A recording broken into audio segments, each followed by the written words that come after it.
7년 만에 다시 찾아온 사랑. 그런데 그것이 거짓이었다면? 정숙 씨, 제주도 펜션에서 우리 행복하게 살아요. 당신은 더 사랑받아야 할 사람이에요. 그 남자, 정말 조심하세요. 피해자가 더 있었거든요. 7명이요? 세상에. 그럼 저도 속은 거예요? 6개월 동안 완전히 바보였던 거네요. 늙은 것들이 외로움을 돈으로 사려고 하니까 정숙 씨 돈으로 다른 여자들도 만나고 있어. 박민수 씨, 당신이 가르쳐 준 게 있어요. 진짜 사랑이 뭔지 말이에요. 58세 여인의 마지막 복수. 과연 15억 사기꾼을 법정에 세울 수 있을까요? 부산 해운대 호텔에서 일어난 이 믿기 힘든 이야기. 지금 시작합니다. 정숙은 택시에서 내리자마자 바닷바람에 머리카락이 흩날리는 걸 느꼈어요. 부산 해운대 해변이 한눈에 내려다 보이는 이 럭셔리 호텔 앞에 서니 마음이 두근거렸죠. 58세에 이런 설렘을 다시 느낄 줄 몰랐거든요. 정숙 씨, 피곤하셨죠? 짐은 제가 들게요. 민철이 다정하게 말하며 그녀의 캐리어를 받아들었어요. 62세라고 하기엔 정말 젊어 보이는 남자였죠. 흰머리가 섞인 올백 헤어에 정갈한 양복 차림. 그의 왼손 약지에 반짝이는 시계가 눈에 띄었어요. 아니에요, 민철 씨. 괜찮아요. 그런데 이렇게 좋은 호텔에 머물러도 되나요? 당연하죠. 정숙 씨 같이 소중한 분과 함께라면 더 좋은 곳이라도 아깝지 않아요. 민철의 말에 정숙은 얼굴이 살짝 붉어졌어요. 7년 전 이혼하고 나서 이런 달콤한 말을 들어본 게 언제였을까요? 아들 준호가 엄마, 이제 엄마만의 시간을 가져도 돼요라고 했을 때도 선뜻 용기가 나지 않았는데 민철을 만나고 나서는 모든 게 달라졌거든요. 호텔 로비는 정말 화려했어요. 높은 천장에 걸린 크리스탈 샹들리에 대리석 바닥에 반사되는 따뜻한 조명들. 정숙은 약사로 일하면서 바쁘게 일만 하느라 이런 곳에 와본 적이 없었죠. 어서 오세요. 예약 확인해 드릴게요. 젊은 여직원이 밝게 인사했어요. 목에 걸린 명찰엔 컨시어지 지훈이라고 적혀 있었죠. 단정한 유니폼을 입은 그녀는 30대 후반 정도로 보였어요. 예, 김민철입니다. 스위트룸으로 예약했어요. 민철이 신분증을 내밀자 지우는 컴퓨터를 확인하며 고개를 끄덕였어요. 그런데 이상했어요. 지훈의 눈빛이 민철을 바라볼 때 순간 굳어지는 것 같았거든요. 네, 확인됐습니다. 그런데 결제는 어떻게 하시겠어요? 아, 카드 결제로 부탁드려요. 정숙 씨, 죄송한데 제 카드 차에 두고 왔네요. 먼저 결제해 주시고 나중에 제가 드릴게요. 민철이 미안한 듯 웃으며 말했어요. 정숙은 별 말씀을요라며 자신의 카드를 내밀었죠. 사실 이런 일이 한두 번이 아니었어요. 병원에서 만났을 때도 지난주 레스토랑에서도 항상 깜빡했다. 차에 두고 왔다며 정숙이 계산을 했거든요. 하지만 뭐 어때요? 의사 선생님이니까 나중에 충분히 갚아주실 거라 믿었죠. 478만 원입니다. 금액을 들은 정숙은 살짝 놀랐어요. 하지만 민철이 제가 꼭 갚아드릴게요. 다음 주에 병원 수익금 들어오거든요라고 하니 마음이 누그러졌죠. 카드 결제를 마치고 키를 받을 때였어요. 지훈이 체크인 서류와 함께 뭔가를 정숙의 손에 살짝 끼워 넣었어요. 작은 종이 조각이었죠. 객실 이용 안내문입니다. 천천히 읽어보세요. 지훈의 목소리가 평소보다 조금 떨리는 것 같았어요. 정숙은 고개를 끄덕이며 서류들을 받았죠. 그럼 26층 스위트룸으로 안내해드리겠습니다. 벨보이가 그들을 안내하는 동안 정숙은 주머니 속 종이가 자꾸 신경 쓰였어요. 엘리베이터 안에서 민철은 창밖 경치를 보며 즐거워했지만 정숙의 마음은 왠지 무거웠거든요. 와, 정말 멋지네요. 정숙 씨, 이 방 어때요? 스위트룸에 들어서니 정말 환상적이었어요. 바다가 한눈에 보이는 통창, 널찍한 거실과 침실.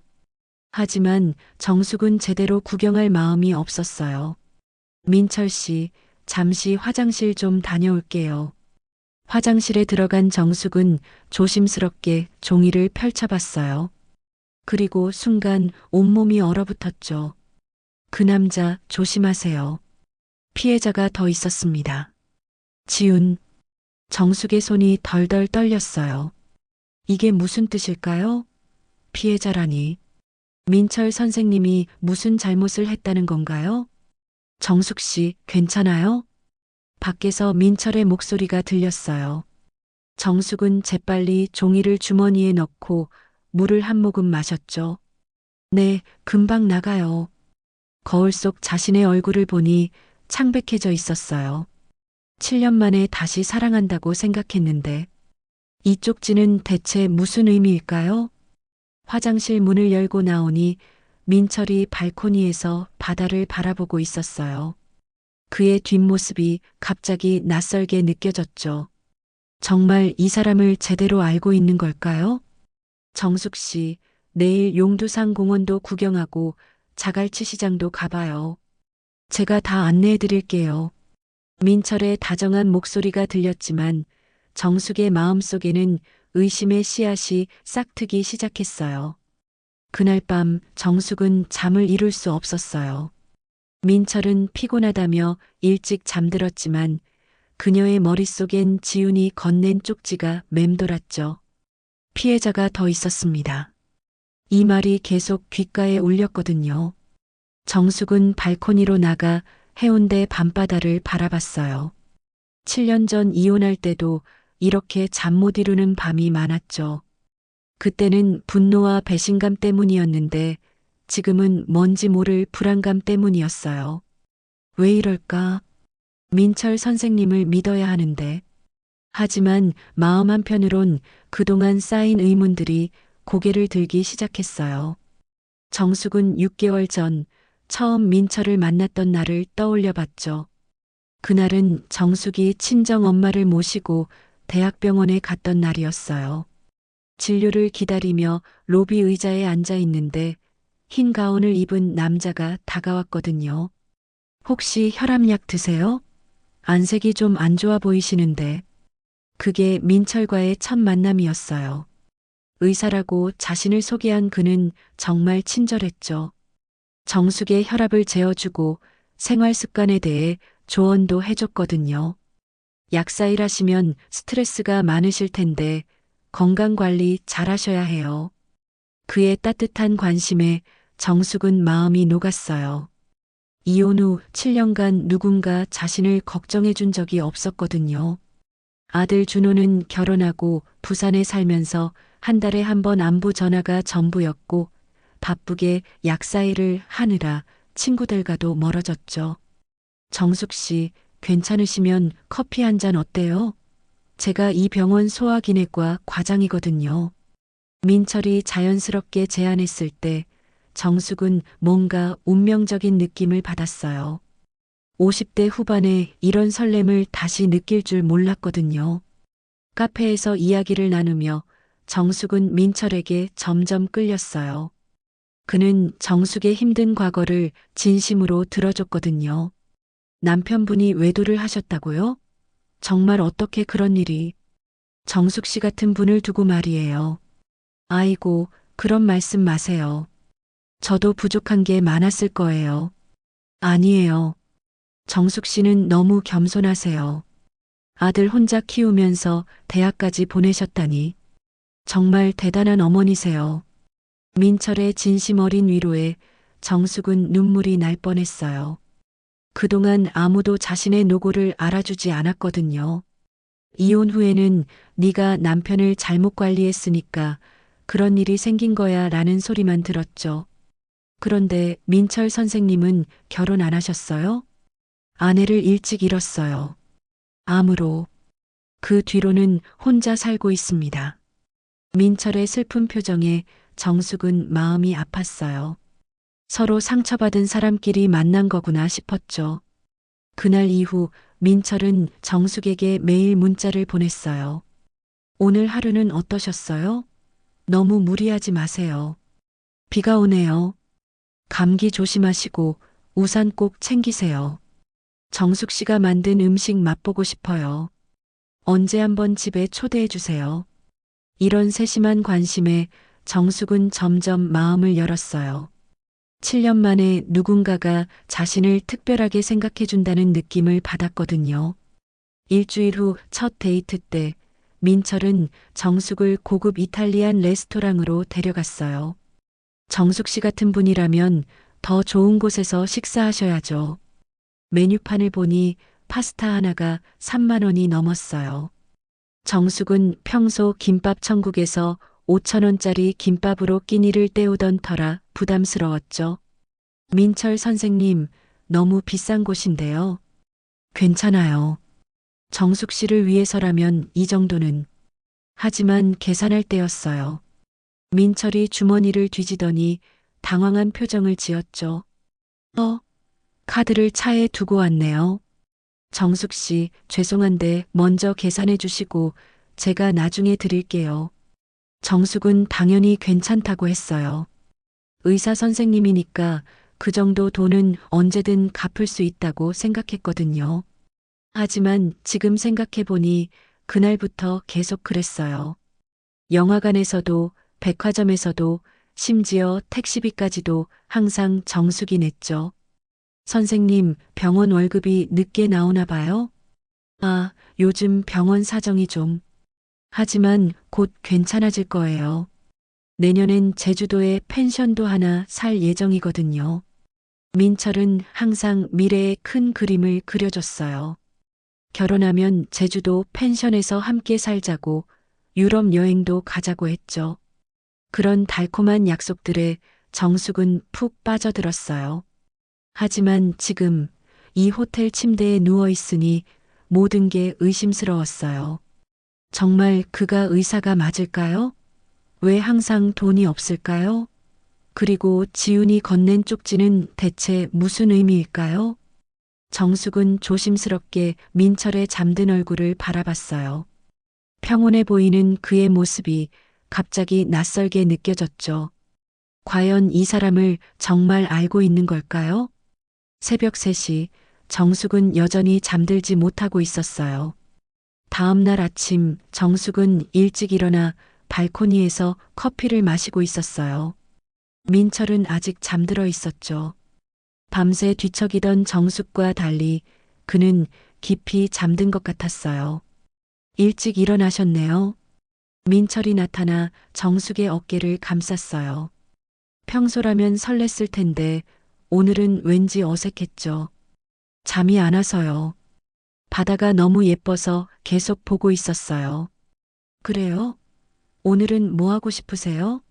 용두산 공원 가서 부산타워도 보고 자갈치 시장에서 회도 먹어봐요. 민철의 목소리는 여전히 다정했지만 정숙은 마음이 복잡했어요. 어젯밤 지훈의 쪽지 때문에 그를 바라보는 시선이 달라진 거죠. 민철 선생님, 혹시 병원에 전화 좀 해봐도 될까요? 저의 지인이 갑자기 아프시다고 해서. 정숙이 조심스럽게 말했어요. 사실 거짓말이었죠. 민철이 정말 의사인지 확인해 보고 싶었거든요. 아, 지금요? 주말이라 진료는 안 하는데. 뭐 응급실이라도 연결해 드릴까요? 민철이 선뜻 자신의 휴대폰을 내밀었어요. 정숙은 민철이 평소 말하던 서울대학병원 소화기내과로 전화를 걸었죠. 여보세요, 소화기내과인가요? 김민철 과장님 계신가요? 죄송합니다만 저희 과에는 김민철이라는 의사가 없는데요. 혹시 다른 과는 아니신지. 정숙의 얼굴이 순간 굳었어요. 민철은 옆에서 다른 병원과 헷갈리셨나 봐요 라며 웃고 있었지만 정숙의 가슴은 쿵쾅거렸죠. 아, 그런가 보네요. 실례했습니다. 전화를 끊은 정숙에게 민철이 말했어요. 요즘 전화 업무가 복잡해서 새로운 직원들은 잘 모르더라고요. 괜찮아요. 하지만 정숙은 이상했어요. 과장급 의사를 모른다는 게 말이 되나요? 아침을 먹고 나서 두 사람은 용두산 공원으로 향했어요. 택시를 탈 때도 민철은 카드를 차에 두고 왔다며 정숙이 돈을 냈죠. 이제 세어보니 벌써 몇 번째인지 모르겠어요. 용두산 공원에서 부산 시내를 내려다보며 민철이 말했어요. 정숙 씨, 내년이면 저희도 결혼해서 여기 자주 놀러 와요. 제주도 펜션 계약도 거의 끝나가고. 제주도 펜션이요? 얼마나 하는데요? 10억 정도요. 바다가 보이는 좋은 자리거든요. 정숙 씨도 펜션 운영해 보고 싶지 않아요? 10억? 정숙은 가슴이 철렁했어요. 자신의 전 재산이 3억 정도인데 민철은 그보다 훨씬 큰 돈을 이야기하고 있었거든요. 그런데 그 돈은 어떻게 마련하세요? 병원에서 퇴직금도 나오고 부동산 투자한 것도 있어서요. 정숙 씨도 좀 보태주시면 더 좋은 곳으로 갈 수 있을 텐데. 민철의 말에 정숙은 뭔가 이상함을 느꼈어요. 왜 자꾸 자신의 돈을 언급하는 걸까요? 점심은 자갈치 시장에서 먹었어요. 회를 주문하며 민철이 자랑스럽게 말했어요.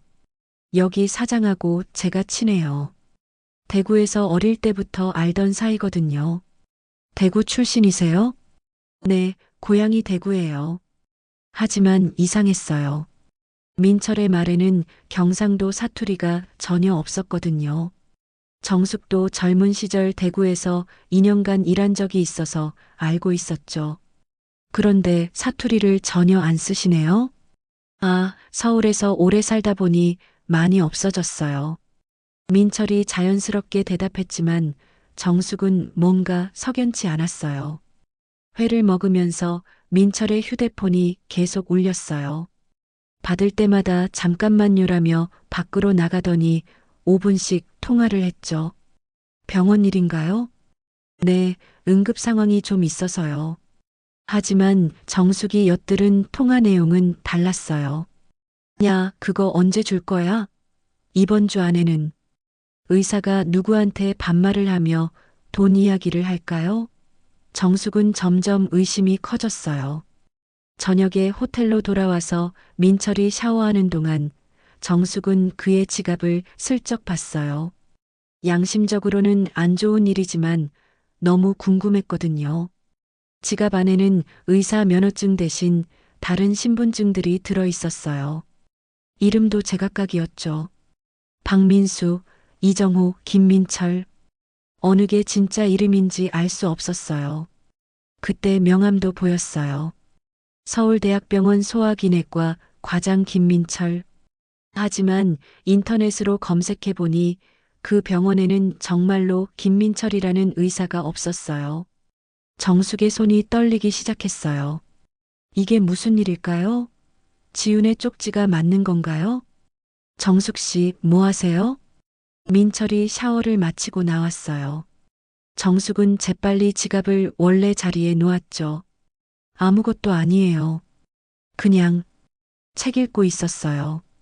하지만 민철의 눈빛이 순간 날카로워지는 걸 정숙은 놓치지 않았어요. 혹시 들킨 걸까요? 그날 밤 정숙은 또다시 잠들 수 없었어요. 옆에서 자는 민철이 갑자기 낯선 사람처럼 느껴졌거든요. 부산에서 돌아온 후 일주일이 지났어요. 정숙은 평소처럼 일을 했지만 마음은 계속 불안했죠. 민철에 대한 의심이 눈덩이처럼 커져만 갔거든요. 정숙아, 요즘 얼굴이 안 좋아 보이네. 무슨 일 있어? 같은 건물에서 일하는 순자 언니가 걱정스럽게 물었어요. 아니에요, 언니. 그냥 좀 피곤해서. 혹시 그 의사 선생님 때문이야? 지난번에 자랑하더니 갑자기 말이 없네. 순자 언니는 30년간 간병사로 일하면서 온갖 사람들을 다 봐왔어요. 사람 보는 눈이 정말 정확했죠. 언니, 혹시 누군가 신분을 속인다면 어떻게 알 수 있을까요? 왜? 설마 그 사람이. 정숙은 조심스럽게 그동안의 일들을 이야기했어요. 카드를 항상 깜빡한다는 것, 병원에 전화했을 때의 일, 지갑 속 여러 신분증들. 정수가 그거 완전 사기꾼 수법이야. 내가 예전에 당한 적이 있어서 아는데 딱 그 패턴이야. 순자 언니의 말에 정숙은 가슴이 철렁했어요. 그럼 어떻게 확인해 봐야 할까요? 일단 그 사람 차부터 확인해 봐. 차량 등록증 보면 진짜 주인이 누군지 알 수 있어. 그날 저녁 민철이 정숙을 만나러 왔어요. 평소처럼 다정한 모습이었지만 정숙의 눈에는 모든 게 가짜로 보였죠. 정숙 씨, 오늘 기분이 안 좋아 보이시네요. 무슨 일 있어요? 아니에요. 그냥 일이 좀 힘들어서요. 그럼 드라이브나 할까요? 한강으로 가서 시원한 바람 좀 쐬어요. 민철의 제안에 정숙은 고개를 끄덕였어요. 사실 차량 등록증을 확인해 보고 싶었거든요. 민철의 차는 고급 수입차였어요. BMW 520i. 정숙은 이런 차가 얼마나 비싼지 몰랐지만 비싸 보이기는 했죠. 와, 정말 좋은 차네요. 의사 선생님이니까 이런 차 타시는군요. 그냥 중고로 싼 값에 산 거예요. 별거 아니에요. 하지만 정숙이 차량 등록증을 슬쩍 봤을 때 소유자 이름은 김민철이 아니라 렌터카 회사였어요. 대여 차량이었던 거죠. 민철 선생님, 이거 렌터카인가요? 아, 네. 제 차가 수리 중이라 임시로 빌린 거예요. 또 거짓말이었어요. 정숙은 점점 확신이 들었죠. 이 사람은 의사가 아니에요. 한강에서 산책하며 민철이 또 미래 이야기를 꺼냈어요. 정숙 씨, 제주도 펜션 계약 거의 끝나가요. 다음 달까지 계약금 1억 원만 더 입금하면 되거든요. 1억 원이요? 네, 정숙 씨도 동업자로 참여하시면 어때요? 나중에 수익이 엄청날 거예요. 민철의 말에 정숙은 소름이 돋았어요. 드디어 본색을 드러내는구나 싶었죠. 그런데 저는 그렇게 큰 돈이 없는데요. 적금이나 보험 해약하시면 되잖아요. 우리 결혼할 거 아니에요? 결혼. 정숙은 복잡한 기분이었어요. 정말 사랑한다고 생각했는데 이 모든 게 돈 때문이었다니. 집에 돌아와서 정숙은 인터넷으로 민철을 검색해 봤어요. 김민철 의사, 서울대 병원 소화기내과. 하지만 어디에도 그런 사람은 없었죠. 대신 무서운 기사를 발견했어요.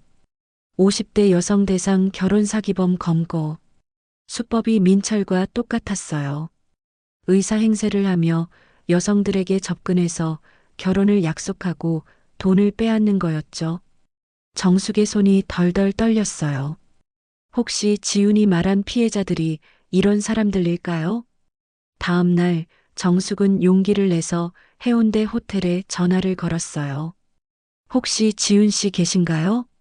컨시어지 일하시는. 네, 잠깐만요. 곧 지훈의 목소리가 들렸어요. 여보세요? 안녕하세요. 며칠 전에 그곳에 투숙했던 정숙입니다. 그때 쪽지 주셨던. 아, 네, 기억나요. 혹시 시간 되시면 만나서 이야기할 수 있을까요? 지훈의 목소리에는 절박함이 담겨 있었어요. 네, 꼭 만나고 싶어요. 그날 오후 정숙은 부산행 KTX에 몸을 맡겼어요. 진실을 알아야 했거든요. 더 이상 이런 불안함 속에서 살 수는 없었으니까요. 기차 안에서 정숙은 민철과의 6개월을 되돌아봤어요. 달콤했던 모든 순간들이 거짓이었다는 게 믿어지지 않았죠. 하지만 이제는 확실히 해야 할 때였어요.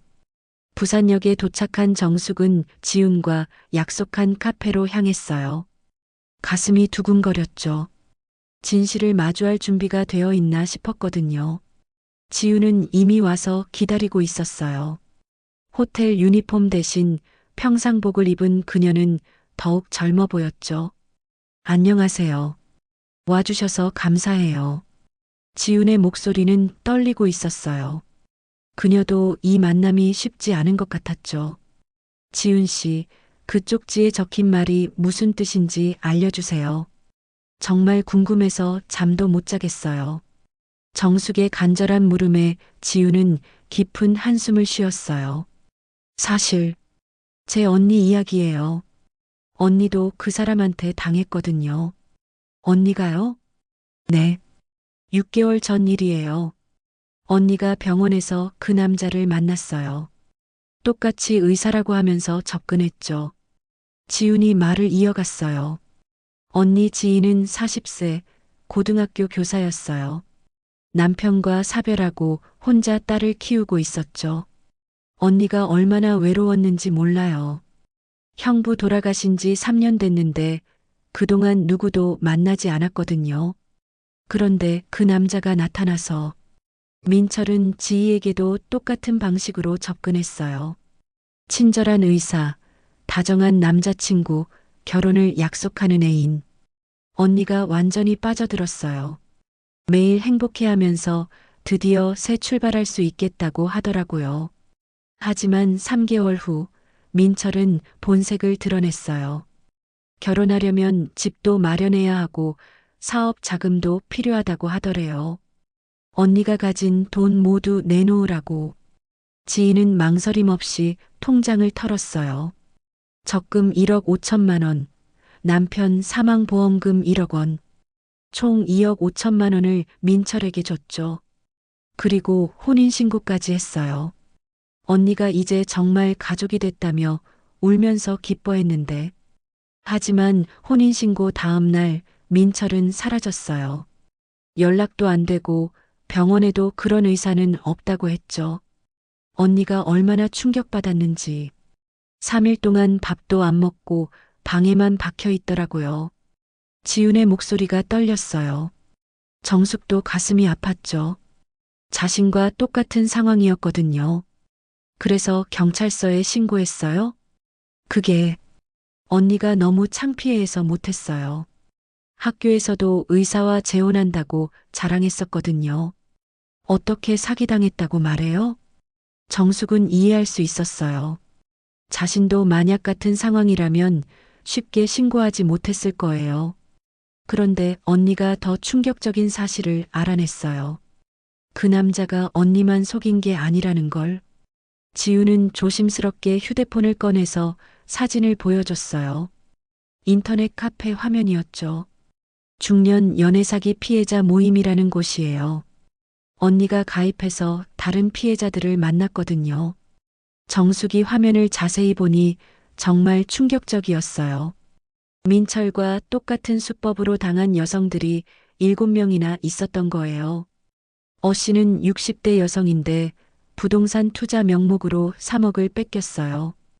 B 씨는 55세 카페 사장님인데 사업 확장 자금이라며 1억 5천만 원. 하나하나 들을 때마다 정숙의 얼굴은 창백해졌어요. 모두 자신과 비슷한 나이의 여성들이었죠. 그리고 제일 어린 피해자는 48세 여성이에요. 이혼하고 혼자 아이 둘 키우는데 생활비까지 빌려줬다가 세상에 이렇게 많은 사람들이. 정숙은 말을 잇지 못했어요. 자신만 당한 게 아니었구나 싶으니 억울함과 분노가 동시에 올라왔거든요. 언니가 그 카페에서 정보를 모았어요. 그 남자 진짜 이름은 박민수래요. 가족도 없고 정가도 많고. 지훈이 보여준 자료에는 민철의 진짜 신상 정보가 적혀 있었어요. 나이도 거짓말이었죠.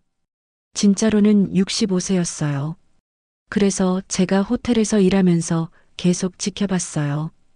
혹시 또 다른 피해자가 나타나지 않을까 해서. 그런데 저를 보고, 네, 그 남자랑 함께 오신 걸 보고 깜짝 놀랐어요. 또 당하는 사람이 생겼구나 싶어서. 지훈의 설명에 정숙은 고마움과 분노가 교차했어요. 지훈이 아니었다면 자신도 언니처럼 모든 돈을 잃었을지도 모르거든요. 그런데 지훈 씨, 왜 경찰서에 신고 안 하셨어요? 이렇게 피해자가 많은데. 언니가 너무 아파해서. 그리고 증거도 부족하고 다들 창피해서 나서기를 꺼려해요. 정숙은 마음이 복잡했어요. 이해는 되지만 이런 식으로는 민철이 계속 다른 사람들을 속일 거잖아요. 지훈 씨, 우리 함께 해요. 그 남자를 꼭 잡아야 해요. 정숙의 결연한 말에 지훈의 눈이 반짝였어요. 정말요? 하지만 어떻게? 제가 미끼가 될게요. 그 남자가 저한테서 돈을 빼내려고 할 텐데 그때 증거를 잡는 거예요. 정숙의 제안에 지훈은 놀랐어요. 너무 위험하지 않을까요? 괜찮아요. 더 이상 당할 수는 없거든요. 그리고 다른 사람들도 구해야죠. 두 사람은 그날부터 계획을 세우기 시작했어요. 민철을 함정에 빠뜨릴 작전 말이에요. 서울로 돌아온 정숙은 평소처럼 행동했어요. 민철이 의심하지 않도록 말이죠. 하지만 마음속으로는 계획을 세우고 있었어요. 정숙 씨, 부산 여행 어떠셨어요? 민철이 다정하게 물었지만 이제 그의 모든 말이 거짓으로 들렸어요. 네, 좋았어요. 바다도 보고. 정숙은 담담하게 대답했어요. 이제는 연기를 해야 할 때였거든요. 지훈과 세운 계획은 이랬어요. 정숙이 먼저 큰 돈을 언급해서 민철의 탐욕을 자극하는 거였죠. 그리고 그가 돈을 요구할 때 모든 과정을 녹음하는 거예요. 민철 선생님, 사실 말씀드릴 게 있어요. 뭔데요? 아버지께서 물려주신 땅이 하나 있거든요. 개발 예정지라서 곧 값이 오를 것 같아서 팔려고 하는데 정숙이 조심스럽게 말을 꺼냈어요. 사실 거짓말이었죠. 아버지는 일찍 돌아가셨고 물려받은 땅도 없었어요. 오, 그래요? 얼마나 되는데요? 민철의 눈이 반짝였어요. 역시 돈 이야기에 관심을 보이네요. 한 2억 원 정도 될 것 같아요. 그런데 급하게 현금이 필요해서. 급하게요? 무슨 일 때문에? 아들이 집을 사려고 하는데 대출 조건이 안 좋다고 하더라고요. 부모가 도와줘야죠. 정숙의 말에 민철은 생각에 잠겼어요. 그리고는 다정한 목소리로 말했죠. 정숙 씨, 그 돈으로 제주도 펜션 계약금 넣는 거 어때요? 나중에 펜션 수익으로 아들 집값도 더 많이 도와줄 수 있을 텐데. 역시나였어요. 정숙은 속으로 혀를 찼지만 겉으로는 고민하는 척했어요. 글쎄요. 아들한테 약속한 것도 있고, 그럼 절반만이라도 5천만 원 정도면 계약금으로 충분해요. 민철이 점점 본색을 드러내고 있었어요. 정숙은 스마트폰 녹음 기능을 켜놨죠. 하지만 너무 큰 돈인데. 정숙 씨, 우리 결혼할 거 아니에요? 제 사업이 잘 되면 정숙 씨한테도 좋은 일이죠. 결혼. 이 말로 여자들을 속여왔구나 싶으니 정숙은 화가 났어요. 하지만 참았죠. 그럼 계약서라도 써줄 수 있어요? 계약서요? 우리 사이에 그런 게 필요해요? 곧 부부가 될 건데. 역시 계약서는 쓰기 싫어하네요. 전형적인 사기꾼 수법이었어요. 그래도 형식적으로라도. 정숙 씨가 저를 믿지 못하시는 건가요? 그럼 저도 서운하네요. 민철이 상처받은 척 연기를 시작했어요. 정숙은 이런 모습도 몇 번 봤었죠. 뭔가 요구할 때마다 이렇게 감정에 호소했어요. 아니에요. 그런 게 아니라. 정숙 씨, 저 정말 실망했어요. 우리가 이런 관계인가요? 민철이 일어서려고 하자 정숙이 만류했어요. 알겠어요. 민철 선생님을 믿을게요. 정말요? 고마워요, 정숙 씨. 우리 펜션에서 정말 행복하게 살아요. 민철의 연기가 소름 끼칠 정도로 자연스러웠어요. 이런 식으로 얼마나 많은 여자들을 속였을까요? 그런데 언제까지 필요해요? 다음 주까지요. 계약 기간이 있어서. 역시 급하게 재촉하네요. 사기꾼들의 전형적인 수법이죠. 그날 밤 정숙은 지훈에게 전화를 걸었어요. 오늘 녹음 파일을 받았어요. 완벽하네요. 정말요? 이제 경찰서에 신고할 수 있겠네요. 네, 하지만 더 확실한 증거가 필요해요. 실제로 돈을 요구하는 장면까지 녹음해야죠. 지훈의 말이 맞았어요. 아직은 증거가 부족했어요. 그럼 내일 만나서 마지막 작전을 세워봐요. 다음 날 정숙과 지훈은 은밀한 장소에서 만났어요. 지훈은 언니와 다른 피해자들의 증언서도 가져왔어요. 이제 마지막 단계예요. 정숙 씨가 실제로 돈을 준다고 하면서 그 남자의 자백을 받아내는 거예요. 어떻게요? 가짜 통장을 보여주면서 이제 돈 이체했으니 펜션 계약서 보여달라고 하세요. 그러면 분명히 당황할 거예요. 지훈의 계획은 치밀했어요. 그녀도 언니 때문에 많이 연구했나 봐요. 그리고 이걸 몰래 달고 가세요. 지훈이 작은 녹음기를 건넸어요. 정숙은 가슴이 두근거렸죠. 드디어 마지막 순간이 왔구나 싶었어요. 정숙 씨, 정말 고마워요. 언니도 무척 고마워해요. 당연한 일이에요. 우리 모두를 위해서죠. 그날 오후 정숙은 민철에게 전화를 걸었어요. 민철 선생님, 돈 준비됐어요. 언제 만날까요? 정말요? 고마워요, 정숙 씨. 내일 저녁에 만나요. 민철의 목소리에서 기쁨이 느껴졌어요. 하지만 그건 마지막 기쁨이 될 거예요. 약속 장소는 호텔 라운지였어요. 정숙이 일부러 정한 곳이었죠. 사람들이 많아서 민철이 함부로 할 수 없을 거라고 생각했거든요.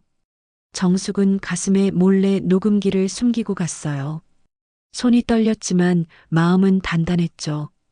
이제 끝장을 내야 할 때였어요. 정숙 씨, 일찍 오셨네요. 민철이 평소처럼 다정하게 인사했어요. 하지만 정숙에게는 그 모든 게 가짜로 보였죠. 네, 민철 선생님. 약속한 대로 돈 준비해 왔어요.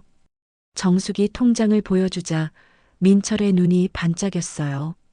우와, 정말 고마워요. 이제 펜션 계약이 확정되겠네요. 그런데 계약서는 언제 보여주세요? 제가 돈을 내는데 계약서 정도는 봐야죠. 정숙의 말에 민철이 당황하는 기색을 보였어요. 아, 그거요? 다음 주에 가져다 드릴게요. 아직 변호사가 검토 중이라서. 변호사요? 누구세요? 그게 제 지인인데. 민철의 대답이 점점 애매해졌어요. 정숙은 더 밀어붙였죠. 그럼 펜션 사진이라도 보여주세요. 제주도 어디에 있는 건가요? 사진요? 핸드폰에 있는데. 없네요. 집에 두고 왔나 봐요. 민철이 당황해하자 정숙은 결정적인 한 방을 날렸어요. 민철 선생님, 아니 박민수 씨? 순간 민철의 얼굴이 굳었어요.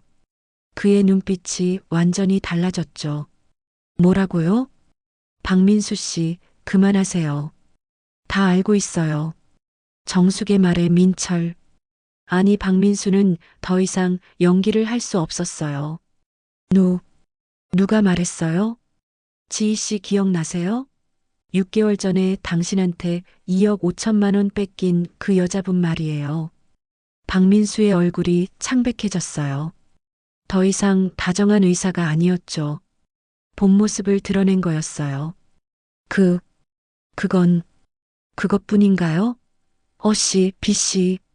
총 7명의 여자들한테서 돈을 뺏었죠? 정숙이 하나하나 말할 때마다 박민수는 더욱 초조해했어요. 당신들이 뭘 안다고. 다 알아요. 가짜 의사 면허증, 가짜 신분증, 렌터카. 모든 게 거짓말이었죠. 박민수가 갑자기 자리에서 일어나려고 했어요. 이야기는 여기서 끝이에요. 더 이상 상대 안 하겠어요. 어디 가세요? 아직 할 이야기가 많은데. 그때였어요.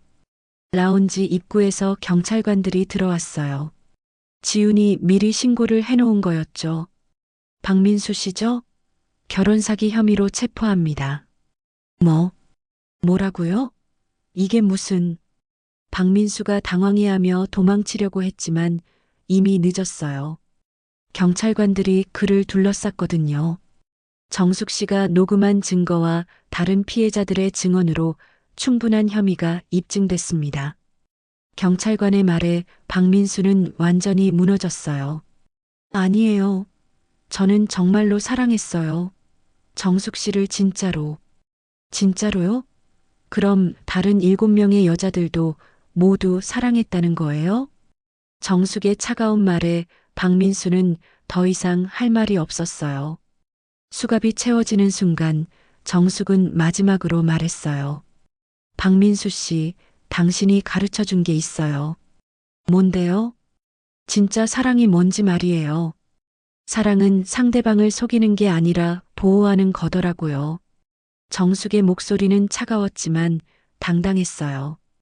더 이상 당할 수밖에 없는 약한 여자가 아니었거든요. 박민수가 끌려가는 모습을 보며 정숙은 복잡한 기분이었어요. 분노도 있었지만 한편으로는 후련했죠. 그때 지훈이 나타났어요. 정숙 씨, 정말 고생하셨어요. 지훈 씨도요. 당신이 아니었다면... 두 사람은 서로를 꼭 안았어요. 함께 싸워서 이긴 전사들처럼 말이에요. 언니가 무척 고마워해요. 이제야 마음이 좀 편해질 것 같다고. 다른 피해자분들은 어떻게 되나요? 모두 연락드렸어요. 다들 용기를 내서 정식으로 고발하기로 했어요. 정숙은 고개를 끄덕였어요. 이제 진짜 정의가 실현되는 거구나 싶었죠.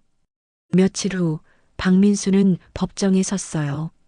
7명의 피해자들이 모두 법정에 나와서 증언했죠. 피고는 가짜 신분으로 피해자들에게 접근해 총 15억 원을 편취한 혐의로 징역 5년을 선고합니다. 판사의 선고가 떨어지는 순간 정숙은 눈물이 났어요. 분노의 눈물이 아니라 후련함의 눈물이었죠. 3개월이 지났어요.